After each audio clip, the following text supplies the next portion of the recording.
혹시 여러분은 배고픈 적이 있으십니까? 옛날 제가 어릴 때에는 보릿고개라고 그래서 보리밥만 먹고 그렇게 힘들게 지낸 적이 한번 기억이 납니다. 사람이 배가 고프면 눈에 보이는 게 없다고 합니다. 진짜 눈에 보이는 게 없어요. 그것을 금식을 해보니까 알겠더라고요. 얼마나 먹고 싶은지. 그런데 먹을 수 없는 지경이 이르면 거의 미쳐버릴 지경이 됩니다. 여러분, 장발장이라는 사람이 비극은 배고픔에서 시작됐습니다. 빅토르 위고의 작품 레미제라블, 우리나라는 장발장으로 번역됐습니다마는 그가 빵을 하나 훔쳐먹고 5년 징역을 삽니다. 굉장히 그때부터 죄인이라는 누명을 쓰고 그렇게 살아갑니다. 이 배고픔이라는 것은 생존 본능의 욕구입니다. 이스라엘 백성들은 항상 그것을 생각했습니다. 배고픔이 너무너무 힘들었어요. 이들이 출애굽해서 2달 반이 지났을 때에 그들이 싣고 온 양식 가지고 모든 것이 다 떨어졌어요. 그때부터 두려움이 찾아온 겁니다. 이거 어떻게 살아야 되나? 뭘 먹고 살지? 이렇게 그들이 고민하다가 차라리 나오지 말걸. 왜 우리가 애굽에서 나와서 이 고생을 하는가? 누가 집 떠나면 개고생이다 하더니 진짜 고생하는 거예요. 그래서 이들이 뭐라고 원망하냐면 차라리 여호와의 손에 죽었더라면 좋았을 것을 왜 우리를 이끌어내 죽게 하느냐. 어디서 많이 들어본 거 아닙니까? 이 얘기가 비슷한 얘기 어디 있었지요? 출애굽기 14장에 보면 홍해 앞에서 그 얘기하고 있지요. 왜 우리를 이끌고 내서 여기서 죽게 하느냐? 매장지가 없어서 광야에서 우리를 죽이려고 하냐? 이러냐고 하잖아요. 자, 이럴 때 우리 같으면 화가 나잖아요. 하나님은 진노하지 않았어요. 하나님은 그들에게 재앙이나 징계하지 않고 하늘에서 양식을 비같이 내려주겠다 이렇게 약속합니다. 놀랍지 않습니까? 우리가 생각하는 하나님과 성경에 나온 하나님을 잘 봐야 됩니다. 4절에 보면 정말 은혜로운 말씀이 나옵니다. 모세에게 와서 너는 백성들에게 이렇게 얘기해라 그러면서 내가 너희를 위하여 하늘에서 양식을 비같이 내려주겠다. 그래서 한 번만 내리는 게 아니라 일용할 양식을 되게 하겠다. 날마다 거두게 하겠다. 그러면서 맨 마지막에 거기서 끝나면 좋은데 뭐라고 이야기하냐면 그들이 내 율법을 준행하나 아니하나 내가 시험하리라 이렇게 이야기합니다. 앞에까지는 너무 은혜가 돼서 너무 좋아요. 얼마나 반가운 소식입니까? 하나님이 양식을 하늘에서 비같이 주겠다고 그러는데 그런데 뒤에 율법을 지키는지 시험하겠다 이런 얘기합니다. 왜 그럴까요? 어떤 시험을 주시겠다는 겁니까? 시험을 통과하지 않으면 이제는 양식을 안 주겠다는 것인가요? 왜 먹을 것, 하필이면 생명을 가지고 하나님이 시험을 하시는 것일까? 이런 생각을 안 할 수가 없는 거죠. 왜 양식으로 하나님이 시험하시냐? 답답하지 않습니까? 여러분, 하나님이 이렇게 말할 때에는 이유가 분명히 있습니다. 시험은 하나님이 이것은 목적이 있는 시험이다 이렇게 이야기합니다. 새벽에 들으신 분은 알지만 여기에서 시험은 유혹이 아니라 테스트, 훈련이라는 것을 알아야 합니다. 그러니까 여기서 시험은 이스라엘 백성들을 훈련을 시키려는 것이에요. 뭘 통해서? 만나를 통해서. 이 만나를 먹는 것을 통해서 훈련을 시키는 것이지 하나님이 만나 가지고 장난치겠다는 거 아니에요. 이걸 잘 알아야 합니다. 자, 33절에 보면 놀라운 은혜로운 말씀이 나와요. 뭐냐면 그들이 요구하지도 않았는데 뭘 달라고 하냐면 하나님 저녁에는 메추라기를 주겠다고 해요. 저녁에는. 그리고 아침에는 뭘 줘요? 만나를 내리는데 이슬이 내린 같이 만나를 내리겠다. 그러니까 아침 저녁으로 먹을 걸 줍니다. 아침에는 아주 부드럽고 소프트한 음식을 주시고 저녁에는 고기를 주는 거예요. 얼마나 좋습니까? 이만하면 괜찮지요? 이렇게 하나님이 은혜를 주시는데 자, 놀라운 것은 만나를 처음 접한 이스라엘 백성이 깜짝 놀란 겁니다. 31절에 보면 이들이 뭐라고 하냐면 생긴 모양이 어때요? 가시처럼 희고 하얗게 생겼는데 맛은 꿀을 섞은 과자 같더라, 꿀을 먹는 것 같더라, 이렇게 이야기합니다. 새벽에는 만나를, 저녁에는 메추라기를, 이것을 반복적으로 내리시는데, 야, 너무 맛있는 거예요.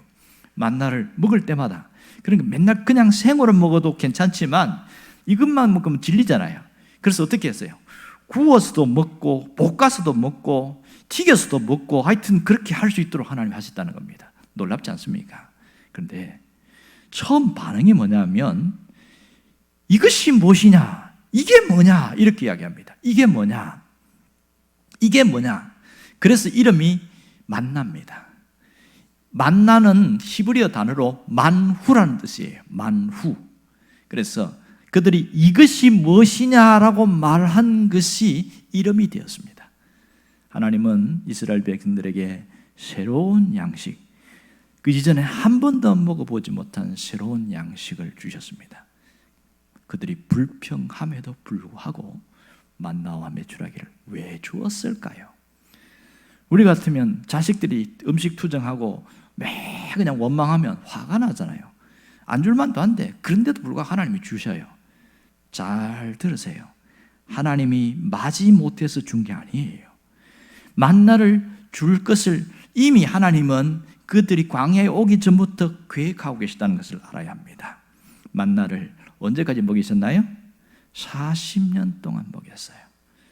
이것은 하나님이 우리의 필요를 알고 계신다, 이걸 알려주십니다. 여기서 알 수 있는 하나님은 또 어떤 하나님입니까? 하나님은 공급하시는 하나님이시다. 공급하시는 하나님. 이 공급하시는 하나님을 체험하게 하기 위해서입니다. 그러면 왜 이게 필요한가요? 이유가 12절에 나옵니다. 12절에 보면 하나님이 이스라엘 자손의 원망함을 들었잖아요. 그런데 해질 때까지 고기를 먹고 아침에는 떡으로 배부른다고 그랬어요. 자, 먹고 배부른다. 그런데 이걸 통해서 목적이 뭐예요? 여호와 너희의 하나님인 줄 알리라. 누가? 하나님의 하나님 되심을 깨닫게 하려는 거예요. 하나님은 목적이 뭡니까? 만나를 주시려는 거예요. 만나를 통해서 하나님을 알게 하시는 걸까요? 두 번째지요. 하나님은 필요를 채워주시는 하나님을 깨닫게 하기 위해서입니다. 지금도 하나님은 우리의 필요를 공급하시는 하나님이라는 겁니다. 여러분, 눈앞에 있는 현실은 부족하고 모자랍니다. 자신의 부족함을 깨달으면서 뭘 알아야 돼요? 하나님의 신실하심을 깨닫고 그 하나님을 의지하고 살아가라. 이게 이스라엘 백성들에게 주시는 훈련입니다. 어려워요? 쉬워요? 쉽죠? 아, 하나님 의지하고 살아야 되겠구나. 그거 알려주니까 이거는 어려운 게 아니에요. 그래서 결국은 만나를 먹을수록 하나님께로 더 가까이 가라는 겁니다. 하나님과 멀어지라는 것이 아니라 가까이 가라는 거예요. 자, 놀라운 것은 그들이 원하는 시기에 주지 않고 가끔 늦게 공급할 때가 있습니다. 왜 그럴까요? 가끔은 물도 그렇고 너무 목말라서 죽을 것 같아요. 그렇게 한계 상황으로 하나님이 끌고 갈 때가 있습니다. 그건 왜 그렇습니까? 그것은 우리를 시험하는 겁니다. 이스라엘 백성들도 마찬가지, 그들을 시험하는 겁니다. 여기서 시험은 미혹이 아니고 훈련이라고 했습니다. 무슨 훈련? 하나님을 끝까지 의지하는 훈련. 되는지 안 되는지를 하나님이 한 번씩 한 번씩 테스트하신다는 겁니다. 일반적인 관점에서 한번 보세요. 200만 명이나 되는 사람들이 양식을 다 먹으려면 얼마나 들까? 지금 천안에 있는 인구가 73만 명이 넘습니다. 그러면 여기에 200만 명이라고 했을 때에 하루에 한 끼 분량이 한 오멜이었거든요. 우리 식으로 이야기하면 그냥 한 대박, 쉽게 이야기합시다. 요만큼 먹을 수 있는 분량인데, 그것을 200만 명이 먹으려면 몇 톤이 있어야 될까? 수십 톤에서 수백 톤이 있어야 됩니다. 한 끼 분량에 엄청난 양이 음식이 있어야 되는데 불가능한 일이잖아요. 그런데 이게 하루 이틀도 아니고 매일매일 40년간 주셨다는 것은 엄청난 일입니다. 하나님은 처음부터 이들에게 광야 생활이 어렵지만 먹을 것 절대로 하나님 부족하지 않게 하겠다고 그렇게 합니다. 마시는 것도 하나님 부족하게 채우지 않습니다. 그런데 가끔은 한계 상황에 직면하게 만들잖아요. 왜 그래요? 끝까지 하나님을 의지하라고 그렇게 하는데 그들은 그것이 왜 이게 훈련이 잘 안 되는지 몰라요. 여러분, 하나님 의지하는 거 쉬워요, 어려워요? 말 못 하시는군요. 네, 쉬워 보이는데 어려워요. 쉬워 보이는데 어려워요. 한계 상황에서도 하나님을 의지하는 게 진짜 의지하는 거거든요.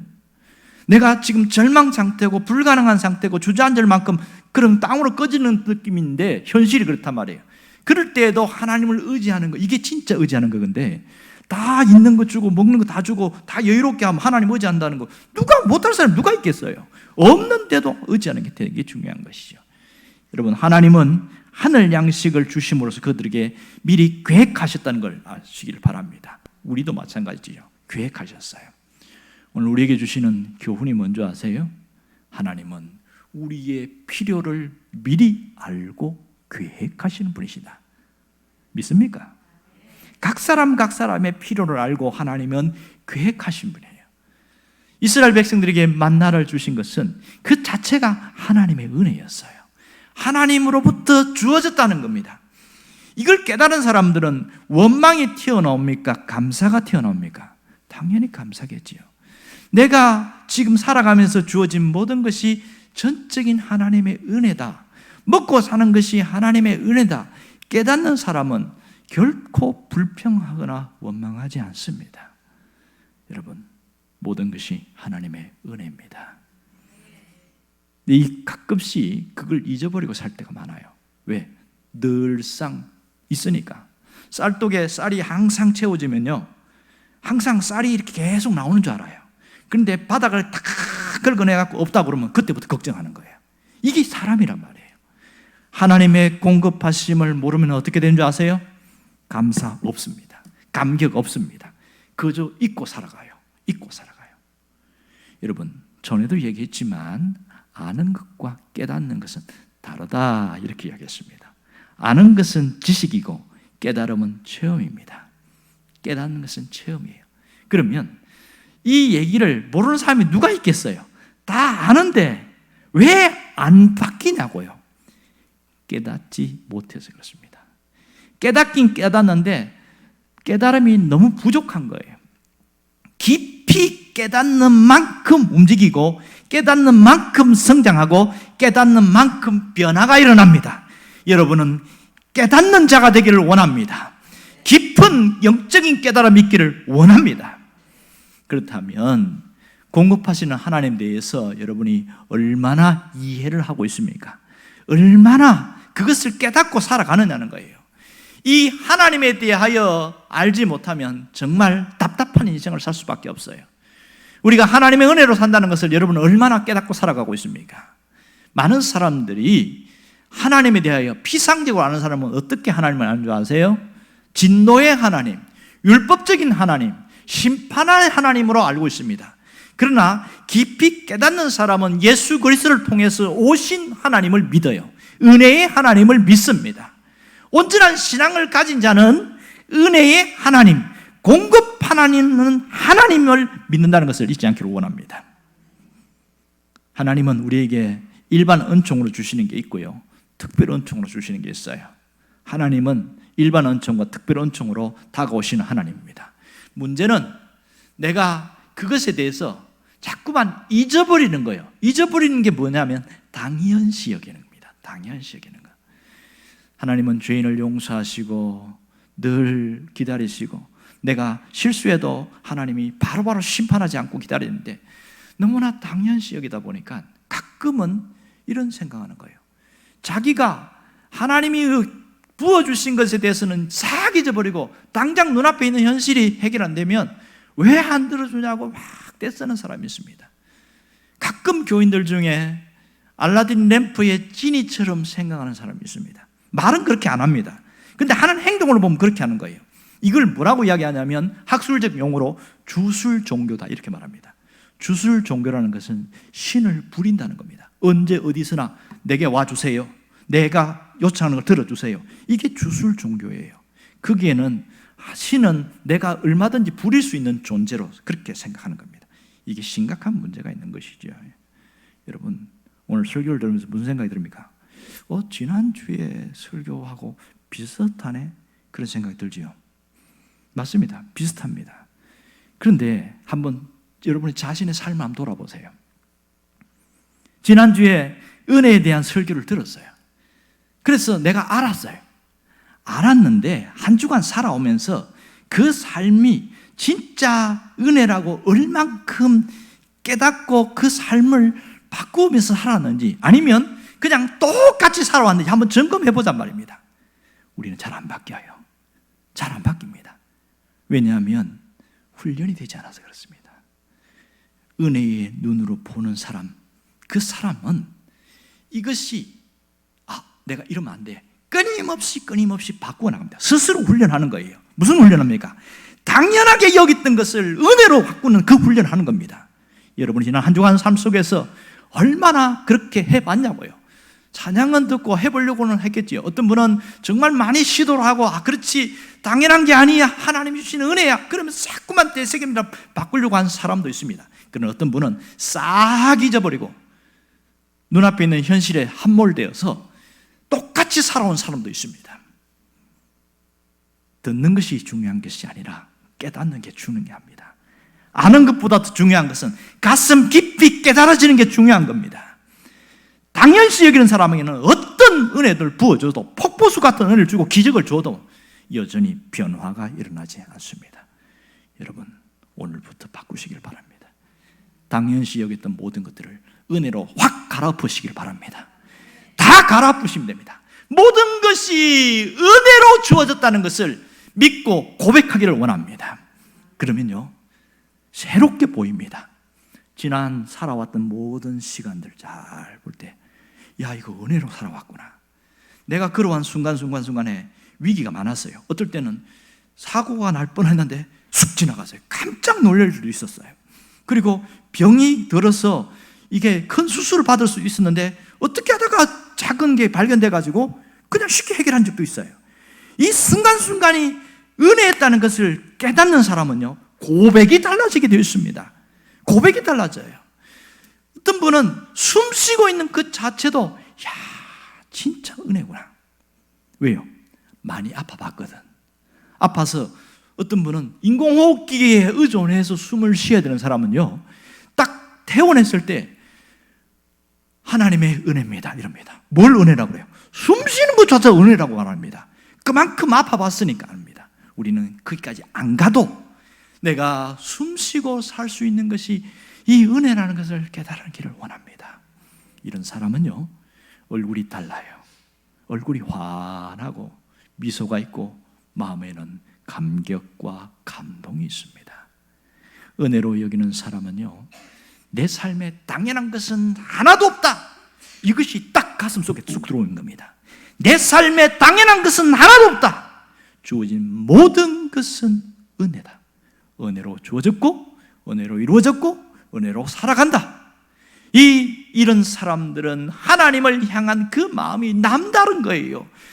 이전부터 믿어왔고 수년 동안 믿어왔던 그 하나님이지만 은혜를 깨닫는 만큼, 은혜의 깊이 속에 있는 만큼 남다르게 하나님이 향한 마음이 달라지는 겁니다.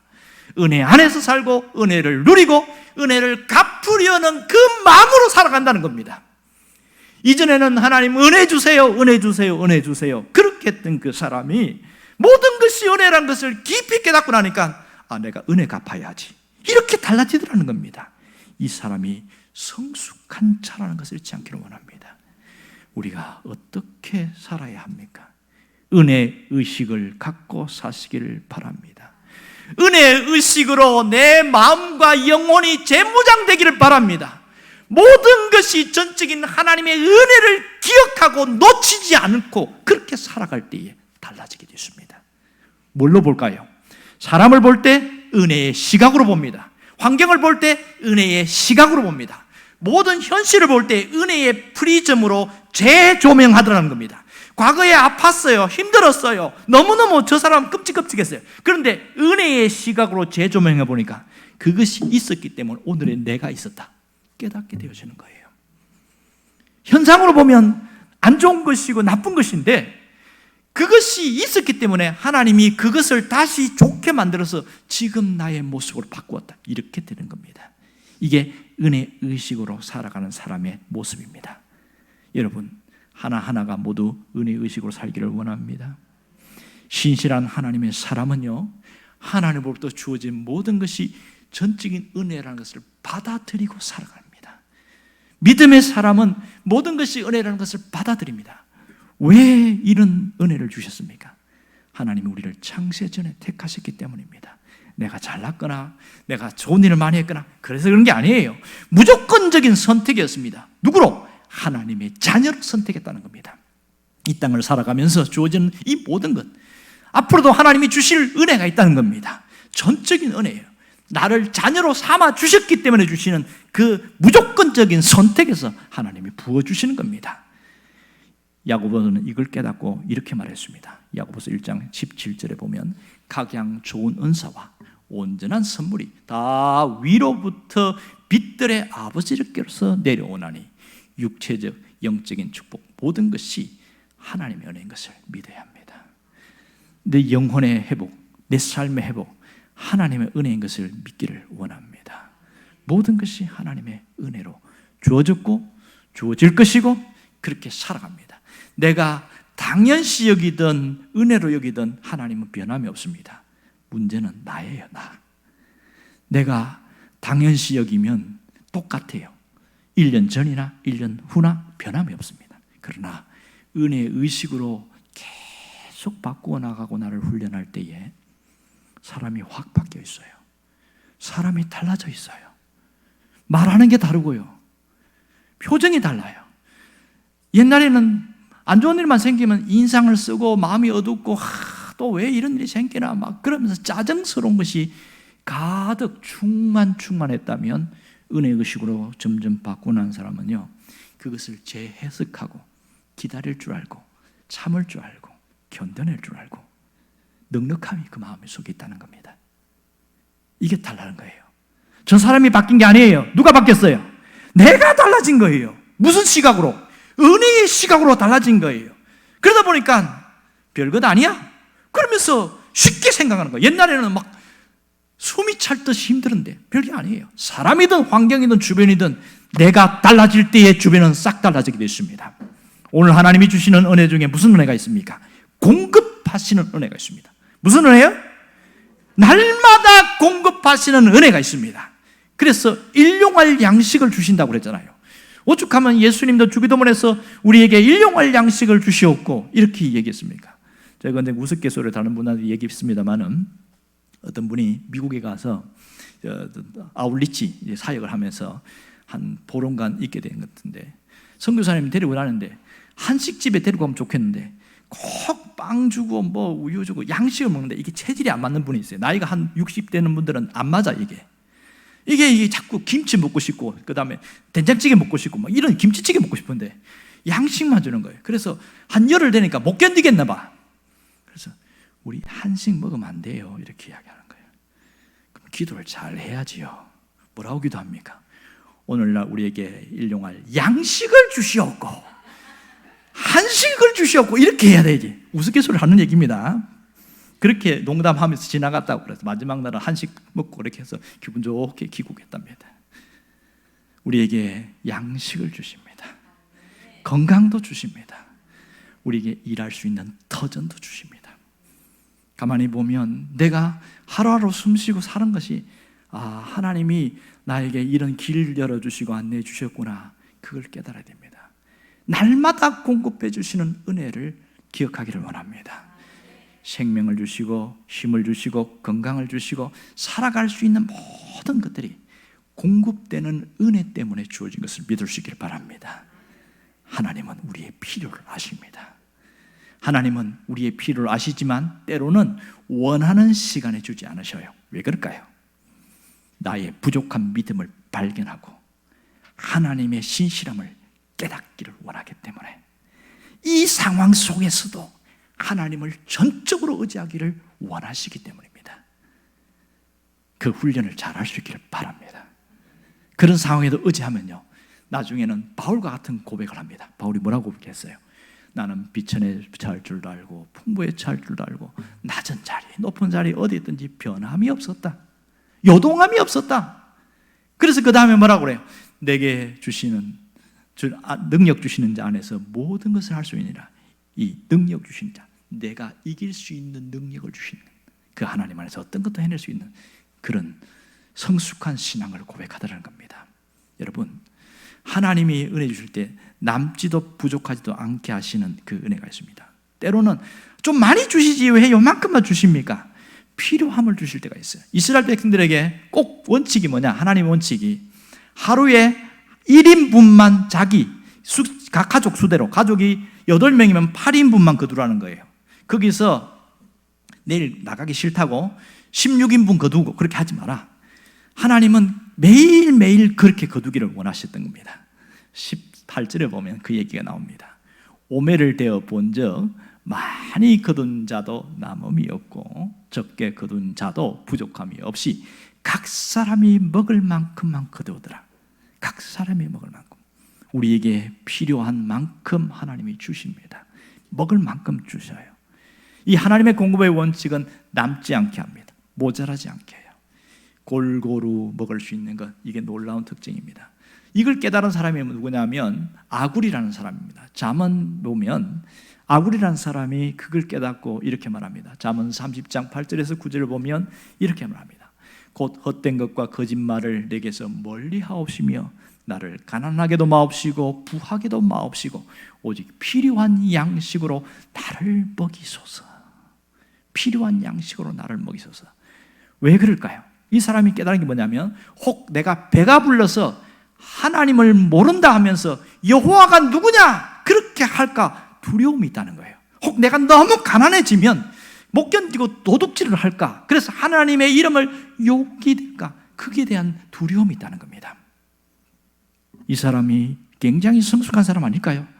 더 주세요, 더 많이 주세요, 더 주세요, 그렇게 할 것 같은데 골고루 주세요. 왜? 하나님 모르게 할까?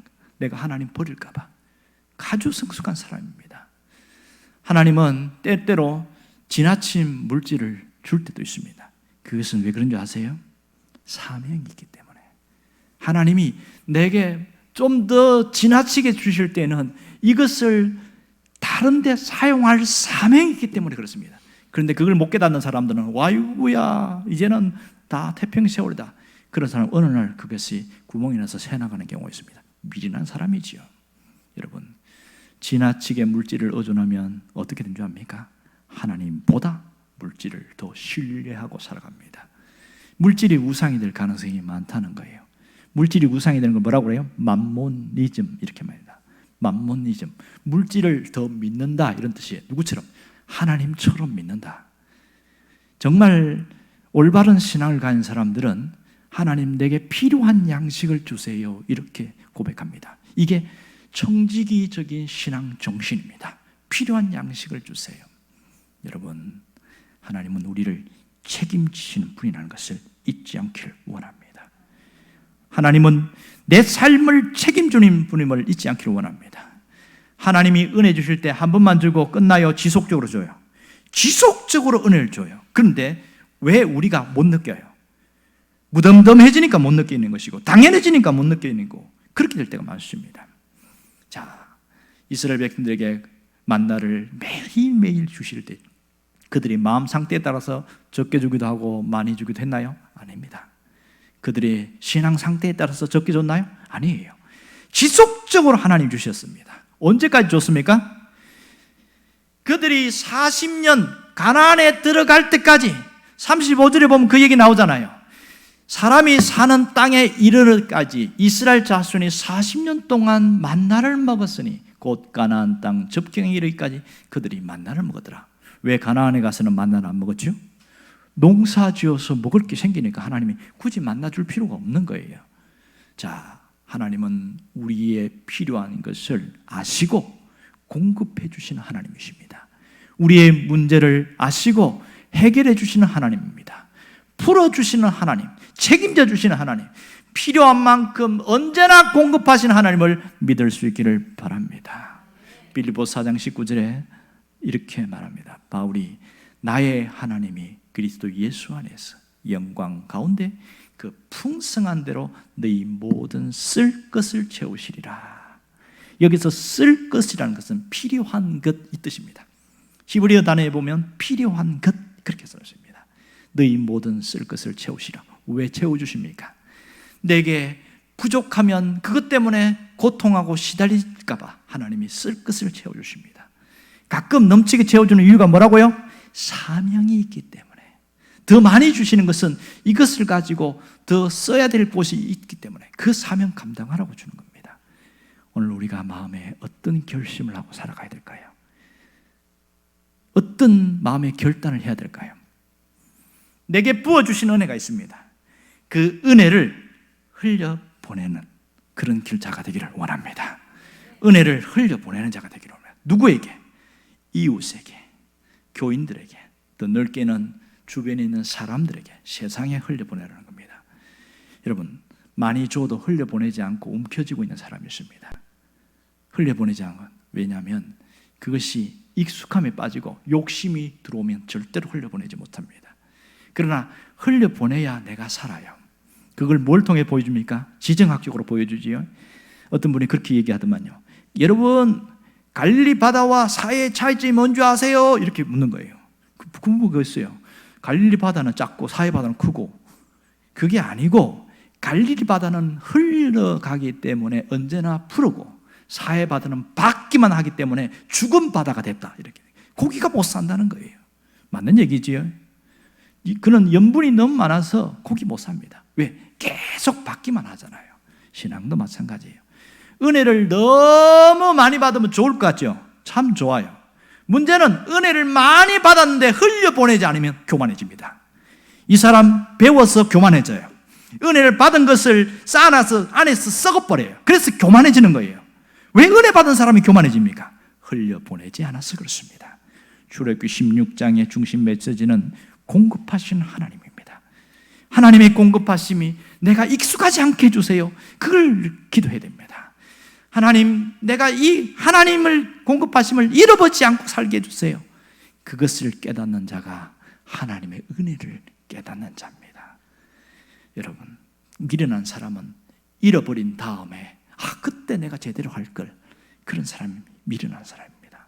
내 삶에 하나님의 은혜가 있고 내가 은혜로 충만하게 채워진 자는 것을 깨달았다면 뭐 해야 돼요? 흘려보내야 돼요. 흘려보내요. 누구에게 흘려보내야 돼요? 가장 가까이 있는 사람에게부터 흘려보내야 됩니다. 가장 가까이 있는 사람이 누굽니까? 왼수 같은 사람이 많습니다. 어떤 사람은 자식이 왼수고 남편이 왼수고 아내가 왼수고 그런 사람이 있습니다. 나와 적대적인 관계, 불편한 관계에 있는 사람이 왼수입니다. 이 사람이 가장 가까운 사람인 거예요. 심정적으로 그 사람에게 흘려보내는 겁니다. 자, 흘려보내는 건 뭐예요? 고마움을 표현하는 것이 흘려보내는 겁니다. 내가 하나님의 은혜 받았어요. 그러면 흘려보내야 돼요. 흘려보내야 돼요.